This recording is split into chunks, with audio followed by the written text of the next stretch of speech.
This week it's two boys in a Mustang convertible.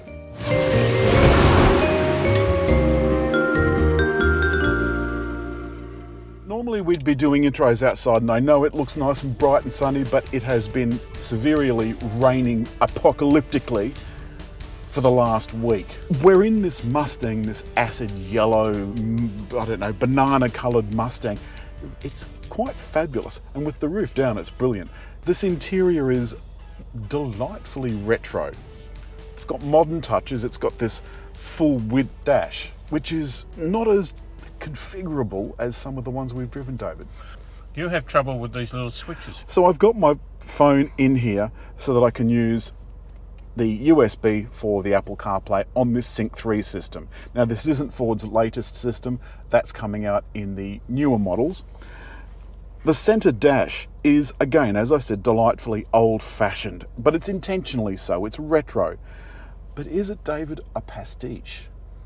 I'm not sure. And it's clearly zoned. There's the business down the bottom, climate and audio. Clearly zoned though, the toggle switches. You had trouble with that. Yeah, well, there's the switch here for the mode selection for the drive controls. And this is a little bit unusual. Next to it is the steering, and that tells you just how much toughness you want in your steering. And next to it is traction control. But David, look what happens. If you're accidentally putting something in here, as I did, the traction control turns off.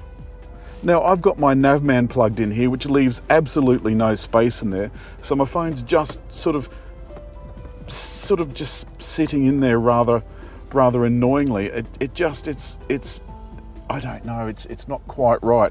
Now, as far as putting it into sport mode goes, that's a whole other thing.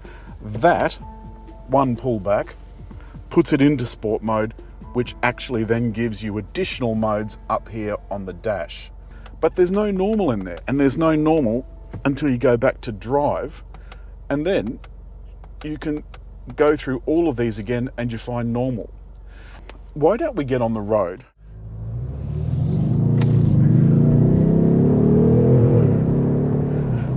That 10 speed is quite insistent.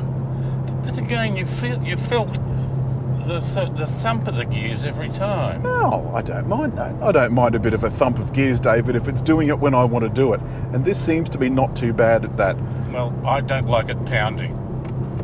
The thing is, although this chassis does feel not the tightest one in the world, going around these bends, now you took it on the way up, it's not too bad, and the steering in sport mode has almost some feel, but not quite.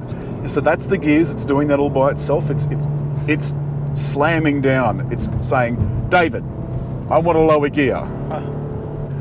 This one, it's holding gears all by itself. I'm not interfering with this in any way. And it's got 10 gears to choose from, and I'm in third. And I think this 4-cylinder has quite a nice sound. But do you think it has a little hint of 60s sports car in it? Well, it's rough. No, I mean this raspy sound that is not exactly what I'd call visceral. It's not like a V8, that deep rumbling in your inner sanctum, but it does feel quite, it's pleasingly buzzy. And at low speed, cruising through car parks with the roof down, you can hear the spin of the turbo in this 2.3 litre 4-cylinder. Look, I think it does remarkably well, and the purists are horrified to think of a Mustang with 4 cylinders in it. But of course, David, Mustangs way back to the 60s had 4-cylinder and 6-cylinder models. The Mustang story starts with a man called Lee Iacocca, a Ford executive who thought that a Ford sports car was needed, and after a couple of concept models, in 1964 the original Mustang was released. Several pre-production versions were taken around the country and set up in Ford dealerships for display purposes only. Enter Captain Stanley Tucker, who spotted this car and wanted it right or wrong. And a salesman, Harry Phillips, who eventually, after much cajoling, sold the car to Stanley Tucker. Ford eventually realised this horrific mistake, and after 2 years of cajoling, finally got Captain Tucker out of his pre-production Mustang and into a 1966 model with all the bells and whistles. It just happened to be the 1 millionth Mustang produced. Those early Mustangs had smaller engines of 2.8 litres up through 3.3, 4.3 and 4.7, with the top model having a massive 202 kilowatts, still substantially short of the 2.3 litre unit we're driving today. With all of the Mustangs coming in both a convertible and a coupé version. Some of the Mustangs in between were so awful they didn't deserve the Mustang name. Frankly, they were just absolutely horrible. But then there was a revival with several famous movie car chases, including one in the Bond series, and of course the famous Bullet. That leads us up to the newer versions of Mustang, with some astonishing power figures. And of course with the great Carroll Shelby being involved over many years with Ford, there was a Shelby model as well. And in 2020, the Shelby GT500 produced a massive 567 kilowatts. That was discontinued after a short while, with the Mark I making a reintroduction after 17 years. And that brings us up to the new models. Right.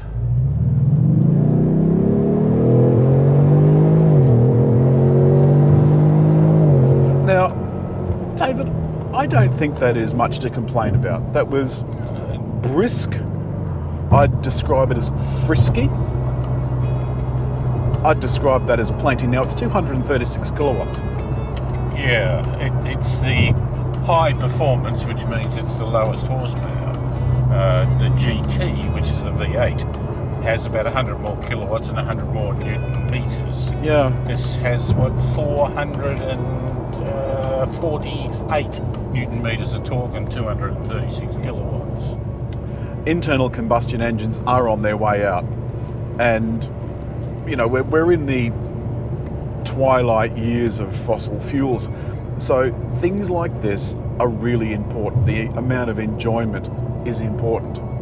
And oddly, when motoring first started, you had to get your fuel at places like chemists and so forth in a can. And I think it's probably going to end the same way. And you'll need to keep a supply of fuel for your classic car somewhere close by handy, because you won't be able to get it at petrol stations. They'll all be converted to electric. Now, we are on the freeway. I do have the active lane control on, but it is just lane departure. It's not, let's just say, as effective as other cars we've encountered. I'm now going to switch cruise control on, take it up to 110. Now it'll gradually increase to 110, David, and there it will stop. Now, the reason we've got the roof up is because when we're on the way up to our location, we were a little afraid that all of a sudden it was going to start raining, and it did. So it's just too much of a kerfuffle. The other thing is, this has a slightly dodgy rear window, which got David... It isn't like the old ones, isn't it, Alan? It is very much. Anyone that's driven an old convertible, 20, 30 years old, knows that the roof and the windows always give you strife of some kind. We're now entering a tunnel, so the lights will come on automatically eventually. Yes, they're now on. And the dashboard gradually dimmed. One thing I wanted to point out was we are in a tunnel, and the noise coming through the roof is quite substantial.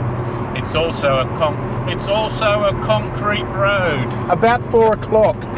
About 4 o'clock, David. One of the lovely things about a convertible is travelling gently, I think, through the countryside and getting not only the sounds but also the smell. As you go past a nice pasture, you get the smell of the grass and poo and horse poo.